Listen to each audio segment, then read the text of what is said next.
Hello friends! ఈరోజు మనం Realme P4 power దీని గురించి అయితే మాట్లాడుకుందాం. పేర్లోనే పవర్ అని 10,000 ఎంఏహెచ్ బ్యాటరీ. సో, ఒక పవర్ బ్యాంక్‌ని చేసి ఒక మొబైల్‌లో పెట్టినట్టుందనమాట. అసలు ఈ మొబైల్ కొనొచ్చా లేదా అనేది ఈ వీడియోలో కంప్లీట్‌గా తెలుసుకుందాం. దీని స్పెసిఫికేషన్స్ గాని అన్నీ ఎక్స్‌ప్లెయిన్ చేశాను. అసలు ఇది మనకి నిజంగా వర్తా కాదా అని.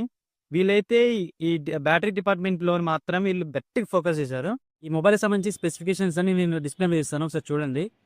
అండ్ దీని డిస్‌ప్లే వచ్చేసరికి మనకి 6.8 ఇంచెస్ 1.5K AMOLED డిస్‌ప్లేతో వస్తుంది.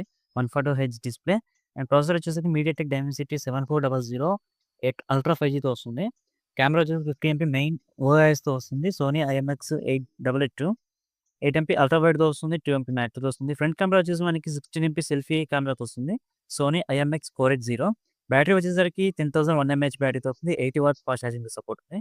అండ్ వాటర్ రెసిస్టెన్స్ వచ్చేసరికి IP66, 68, 69 డస్ట్ అండ్ వాటర్ రెసిస్టెన్స్‌తో వస్తుంది. ఈ ఫ్రేమ్ వచ్చేసి బ్యాక్ సైడ్ గాని, ఫ్రేమ్ గాని చుట్టూ ప్లాస్టిక్‌తోనే వస్తుంది. సో, మెటల్ ఫ్రేమ్ అయితే ఎక్స్‌పెక్ట్ చేయకూడదు. మెటల్ ఫ్రేమ్ ఇస్తే ఏంటంటే మనకి హెవీగా బరువైతే ఉంటుందన్నమాట. బ్యాక్ సైడ్ కెమెరా విషయానికొస్తే మనకి 50 ఎంపీ కెమెరా అయితే వస్తుంది. ఇది ఓఐఎస్‌తో వస్తుంది. ఐఎంఎక్స్ 882తో వస్తుందన్నమాట. ఇది ప్రైమరీ కెమెరా. అండ్ దీంట్లో వచ్చేసి మనకి 2 కెమెరాలు ఉన్నాయి. మనకు చూడడానికి 3 కెమెరాలు కనపడుతున్నాయి. ఇంకోటొచ్చేసి 8 ఎంపీ అల్ట్రా వైడ్ అండ్ ఇంకో కెమెరా వచ్చేసి ఇది కెమెరా కాదు. ఇదొచ్చేసి మనకి ఎయిర్ బ్లాస్ట్ అన్నమాట. ఇది ఒక డమ్మీ కెమెరా. సో, వీళ్ళు ఒక కెమెరా మోడల్‌లో తీసుకొచ్చారనమాట. ఇంతే ఈ బ్యాక్ సైడ్ వచ్చేసి. ఈ బ్యాక్ సైడ్ కెమెరాస్ అనేవి చాలా యావరేజ్‌గా ఉంటాయి. సో, మీరు కొనుక్కోవాలి అనుకున్నప్పుడు మీకు ఖచ్చితంగా కెమెరా వాడతాం అని అన్నప్పుడు ఇదొకసారి కన్సిడర్ చేయండి. చాలా యావరేజ్‌గా ఉంటుందనమాట. ఫ్రంట్ కెమెరా యూజ్ చేసి మనం 1080పీలోనే రికార్డ్ చేద్దాం. అండ్ మెయిన్ దీంట్లో మైనస్ ఏందంటే ఈ రియల్‌మీ వాళ్ళు 16 ఎంపీ కెమెరాని అసలు వదలట్లేరు. సో, ఎప్పటినుంచో మనకి 16 ఎంపీ కెమెరాతోనే ఇస్తున్నారు. దాని క్వాలిటీ కూడా అంత బాగోదు. వీడియో క్వాలిటీ ఘోరంగా షార్ప్ వస్తుంది. అసలు క్లారిటీ అనేది ఉండదనమాట. సో, దీంట్లో స్టెబిలైజేషన్ కూడా చాలా దారుణంగా ఉంది. ఈ మొబైల్ తీసుకోవచ్చా అంటే, దీన్ని మీరు ఆప్షన్ కింద పెట్టుకోండి. లేదు నాకు ఖచ్చితంగా బ్యాటరీయే ఇంపార్టెంట్. బాగా బ్యాటరీ ఇంపార్టెంట్ అయితే తీసుకోండి. ఎందుకంటే ఈ మధ్య 6000 ఎంఏహెచ్ బ్యాటరీ ఈజీగా సరిపోతుంది. ఇప్పుడు నేను వాడే మొబైల్ వివో T4 ఇవి 7300 ఎంఏహెచ్ బ్యాటరీ. సో, నేను ఈవినింగ్ వచ్చేసరికి ఎంతో కొంత ఛార్జింగ్ పెడతాను. మీరు 10,000 ఎంఏహెచ్ బ్యాటరీ అయినా సరే ఒకసారి ఛార్జింగ్ పెడతారు. అండ్ 10,000 ఎంఏహెచ్ బ్యాటరీ అనేది అనవసరం చెప్పాలి అంటే. విషయానికొస్తే ఇదేమో 10,001 ఎంఏహెచ్ బ్యాటరీ ఉంది. బ్రాండింగ్ ప్రమోషన్ కోసం అయితే 10,000 ఎంఏహెచ్ బ్యాటరీ అది. ఆన్ పేపర్ చూసుకుంటే అది. అండ్ బ్యాటరీలో చూసుకుంటే మనకి 9,700 ఎంఏహెచ్ బ్యాటరీ ఉంటుంది. ఎందుకు ఇట్లుంటుంది అంటే, అది ఏ మొబైల్ అయినా తీసుకోండి, పవర్ బ్యాంక్ అయినా తీసుకోండి. మనకి స్పెసిఫికేషన్స్‌లో ఇచ్చిన 7,000 గాని, 10,000 గాని ఇది ఎగ్జాక్ట్‌గా ఉండదనమాట. మినిమమ్ ఒక 200 ఎంఏహెచ్, 300 ఎంఏహెచ్, 400 ఎంఏహెచ్ అది మైనస్ అయ్యి ఆ రియల్ బ్యాటరీ ఉంటుందన్నమాట. ఇది టిపికల్ బ్యాటరీ అనమాట. 10,100 ఎంఏహెచ్ బ్యాటరీ. సో, ఇది రేటెడ్ బ్యాటరీ వచ్చేసి మనకి 9,700 ఎంఏహెచ్ బ్యాటరీ అండ్ విత్ మనకి 80 వాట్స్ ఫాస్ట్ ఛార్జింగ్ సపోర్ట్‌తో వస్తుంది. ఏదైనా గాని 80 గాని, 90 గాని, 70 గాని, 120 గాని మినిమమ్ 1 అవర్ పడుతుంది. ఏ మొబైల్ అయినా చార్జ్ చేయడానికి. సో, మనకి 50% వరకు చాలా తొందరగా అవుతుంది. దాని దగ్గర నుంచి చిన్న చిన్నగా అవుతూ ఉంటుందన్నమాట చార్జ్ అనేది.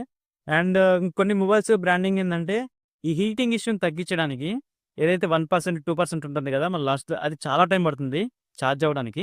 దీని ప్రాసెసర్ వచ్చి మీడియాటెక్ డైమెన్సిటీ 7400 అనమాట. ఇది అల్ట్రా 5G ప్రాసెసర్. ఇదేంటంటే 15-20K ఈ రేంజ్‌లో ఉండే ప్రాసెసర్. అండ్ ఇది ఈ రేంజ్‌లో ప్రాసెసర్. ఇదేమో 27,000, 25,000 నుంచి 34,000, 35,000 వరకు ఉంది. ఈ మొబైల్ రేంజ్ ప్రైస్ వచ్చేసి. ఈ ప్రైస్‌కి ఈ ప్రాసెసర్ వర్త్ అయితే కాదు. ఎందుకంటే దీంతో గేమ్స్ అనేవి మరీ హెవీగా ఆడుకోలేము. ఏదో నార్మల్‌గా యావరేజ్‌గా అయితే ఆడుకోవడానికి అది ఈజీ అవుతుంది. ఇందులో ఇంకా బైపాస్ టెక్నాలజీ ఉంది. మీరు గేమ్స్ ఆడేటప్పుడు డైరెక్ట్‌గా ఛార్జింగ్ పెట్టేసి ఛార్జింగ్ ఇచ్చేసి అదైతే కరెంట్ ఉందో డైరెక్ట్‌గా వెళ్ళిపోతుందన్నమాట. బ్యాటరీ పవర్ యూజ్ చేయకోకుండా. సో, ఇది కూడా ఉంది. అండ్ అలాగే దీంట్లో మనకి ఈ ప్రాసెసర్ కాకుండా మనకి హైపర్విజన్ చిప్ అని ఒకటి ఉంటుందన్నమాట. సో, ఇది బేసిక్‌గా దేనికి యూజ్ అవుతుందంటే మన డిస్‌ప్లే చూసేటప్పుడు విజన్ ఏదైతే ఉందో ఎన్హాన్స్ చేస్తుంది. మనం గేమ్స్ ఆడేటప్పుడు కొన్ని ఫేక్ ఫ్రేమ్స్ అయితే ఉందో యాడ్ చేస్తుందన్నమాట. కంప్లీట్‌గా చూడడానికి ఎలా ఉంటుందంటే, ఒక అల్ట్రా గేమ్ మనం బ్లాక్ ఎలా ఆడితే ఏ విధంగా ఉంటుంది గ్రాఫిక్స్ గాని, ఆ విధంగా ఉంటుందనమాట. సో, ఎక్స్‌పీరియన్స్ కొంచెం మంచిగా ఉండడానికి ఇస్తారది. దీంట్లో మనకి 3.5 జాక్ అయితే లేదనమాట. అది తీసేశారు. ఇక నుంచి ఏ మొబైల్‌కి ఇట్లాంటివి రావు. మనకేదైనా టైప్ సి ఉంటే దాని నుంచి మనం ఆడియో అంటే ఇయర్‌ఫోన్స్ పెట్టుకొని సాంగ్స్ వినటం జరుగుతుంది. లేదు అంటే బ్లూటూత్ ఇది కనెక్ట్ చేసుకొని వాడుకోవాలి. టీడబ్ల్యూఎస్. ఇంకోటేంటంటే దీంట్లో మనకి ఐఆర్ బ్లాస్ట్ కూడా ఇచ్చారు. అదైతే మిస్ చేయలేదు. సో, ఈ రోజుల్లో ఇంకా రాబోయే రోజుల్లో దీని అవసరం చాలా ఉంటుంది. టీవీస్ ఆపరేట్ చేసుకోవడానికి గానీ, ఏసీ ఆపరేట్ చేసుకోవడానికి ఇవి చాలా అవసరం ఉంటుంది. అండ్ అలాగే దీంట్లో కెమెరా డిపార్ట్‌మెంట్ కూడా చాలా యావరేజ్‌గా ఉంది.